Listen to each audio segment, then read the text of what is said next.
साल 2020 जब कोरोना महामारी से पूरी दुनिया परेशान थी, ऐसे समय में बिहार में चुनाव भी होना था। नए नेतृत्व की भी प्रदेश को जरूरत थी, लेकिन साथ साथ एहतियात भी जरूरी थी। ऐसे में इस चुनौती को चुनाव आयोग ने दोनों हाथों से स्वीकार किया। न सिर्फ प्रदेश बल्कि देश बल्कि पूरी दुनिया का 2020 का सबसे बड़ा चुनाव की घोषणा। तारीख 25 सितंबर 2020।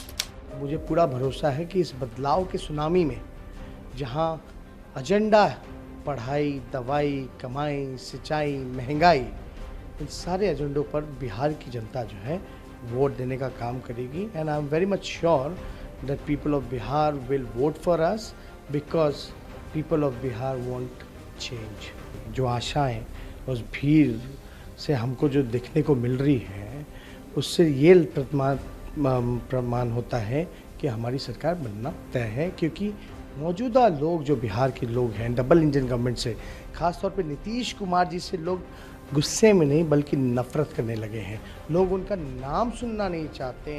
इतने लोगों में नफरत नीतीश जी के प्रति हो चुकी है। तेजस्वी यादव के इस बयान से ही साफ जाहिर हो जाता है कि प्रदेश में राजनीतिक सरगर्मियां चरम पर थीं। 25 दिसंबर 2020 वही तारीख थी जिस दिन दुनिया के सबसे बड़े लोकतंत्र के सबसे बड़े चुनाव का बिगुल बजता है।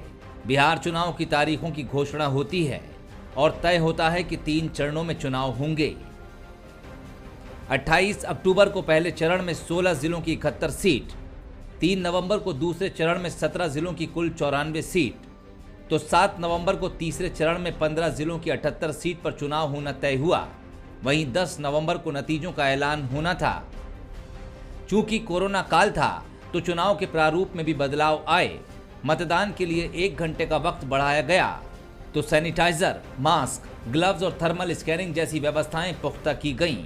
चुनाव आयोग के सामने कोरोना काल में चुनाव कराना सबसे बड़ी चुनौती थी, लेकिन आयोग ने भी पूरी तैयारी कर रखी थी और रणभेरी बच चुकी थी। तो चुनाव की तारीखों के ऐलान के साथ ही बड़ी बड़ी रैलियों का दौर भी शुरू हो गया।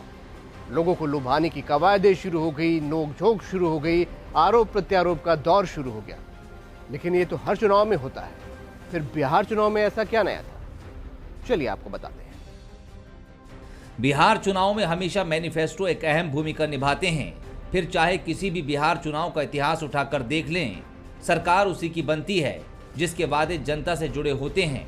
इस बार भी पार्टियों ने अपना अपना घोषणा पत्र जारी कर जनता के सामने वादों की लंबी फहरिस्त लगा दी। सारे लुभावने वादे किए। किसी ने सीता मैया के मंदिर बनाने की बात कही, तो किसी ने 10 लाख नौकरी का वादा किया। कोई किसानों की फिक्र कर रहा था, तो कोई बिहार की जनता से बस 1 साल मांग रहा था। महागठबंधन का घोषणा पत्र। बिहार विधानसभा चुनाव के लिए महागठबंधन ने साझा घोषणा पत्र को बदलाव के संकल्प पत्र का नाम दिया और राजद, कांग्रेस के साथ लेफ्ट पार्टी के नेताओं ने साथ मिलकर घोषणा पत्र जारी किया। इसमें सरकार गठन के बाद की प्राथमिकताएं तय की गईं। पहली कैबिनेट में 10 लाख नौजवानों को रोजगार देने की बात कही गई। परीक्षा के लिए भरे जाने वाले आवेदन फॉर्म पर फीस माफी, परीक्षा केंद्रों तक जाने का किराया भी देने की बात कही गई। बिहार में पलायन रोकना, शिक्षकों के लिए समान काम समान वेतन का वादा भी किया गया। किसानों को भी लुभाने की कोशिश की गई। कांग्रेस का घोषणा पत्र। कांग्रेस ने महागठबंधन से अलग अपना एक और घोषणा पत्र जारी किया, जिसे बदलाव पत्र बताते हुए पार्टी ने बिहार के किसानों से सत्ता में आने पर मुफ्त बिजली, कर्ज माफी के साथ बेटियों की सुरक्षा का वादा किया। एलजेपी का घोषणा पत्र। नीतीश कुमार की खामियां गिनाने वाली एलजेपी ने अपने विजन डॉक्यूमेंट के रूप में घोषणा पत्र जारी किया।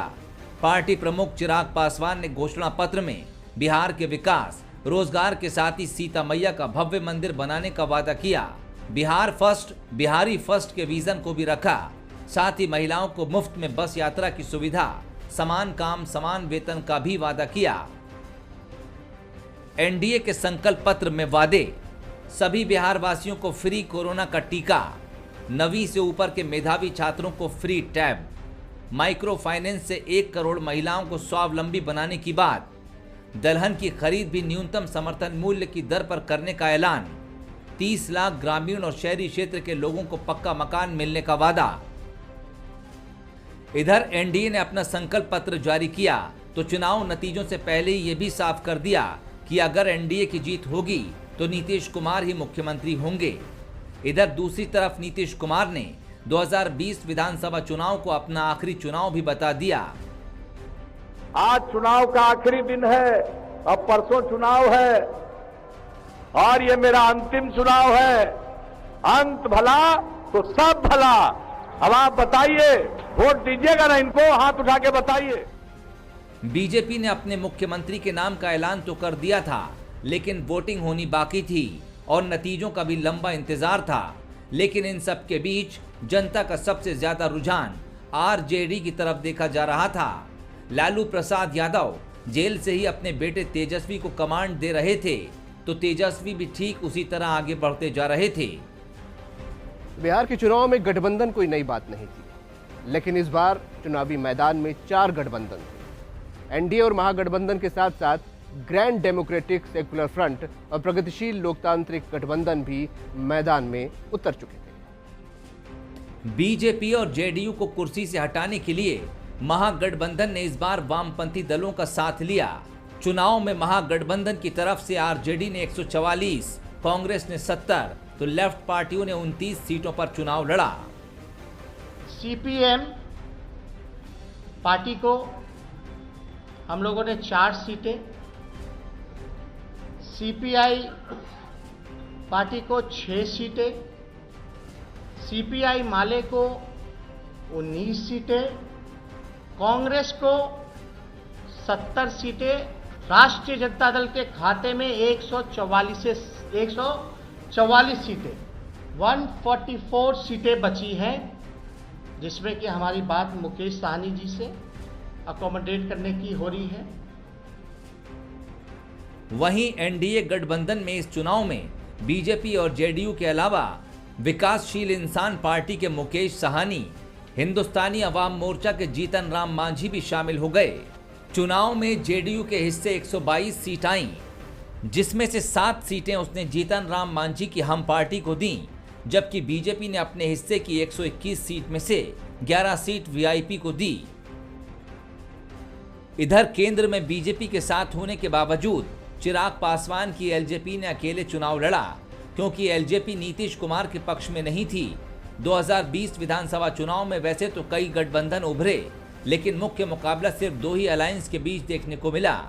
2020 का चुनाव एनडीए वर्सेस महागठबंधन का ही रहा। तारीख 28 अक्टूबर 2020। इस दिन पहले चरण का मतदान हुआ। 16 जिलों की 71 विधानसभा सीटों पर वोटिंग हुई। तारीख 3 नवंबर 2020। इस दिन दूसरे चरण का मतदान हुआ। 17 जिलों की कुल 94 सीटों पर वोटिंग हुई। तारीख 7 नवंबर 2020। तीसरे राउंड की वोटिंग हुई। 15 जिलों की कुल 78 सीट पर लोगों ने अपने मताधिकार का इस्तेमाल किया।